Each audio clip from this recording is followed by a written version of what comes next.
Tuloy sa Lunes ang arraignment o pagbasa ng sakdal kay Janet Lim Napoles para sa kasong serious illegal detention. Yan ay matapos ibasura ng Makati RTC ang apela ng itinuturong utang ng 10 billion peso pork barrel scam. Saksi si Cara David. Mag-iisang buwan nang nakakulong pero ang itinuturong utak sa 10 billion peso pork barrel scam na si Janet Lim Napoles hindi pa rin nababasahan ng sakdal para sa kasong serious illegal detention.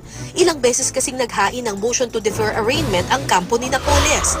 Pero ang apela niya, ibinasura na kanina ng Makati City Regional Trial Court Branch 150. Kaya tuloy na sa Lunes 1:30 ng hapon ang kanyang arraignment. Ang kanila namang urgent motion for Bill of Particulars na humihiling na ipakita ang ebidensya sa aligasyong may kinalaman si Napoles sa pagdetine kay pork barrel whistleblower Ben Horluy sa isang retreat house diringgin sa September 27. Pag tinignan natin yung affidavit ni Ben Horluy, ang detention ay nasa retreat house.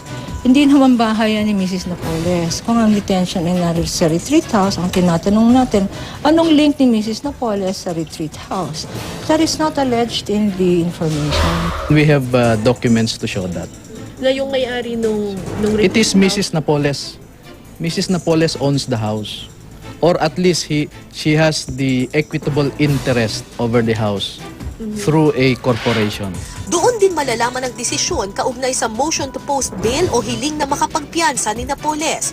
Kaugnay naman sa pork barrel scam na kinasasangkutan din daw ni Napoles. She is the convenient fall person, fall guy, scapegoat for everything. And I say this to everyone, and I say this fearlessly.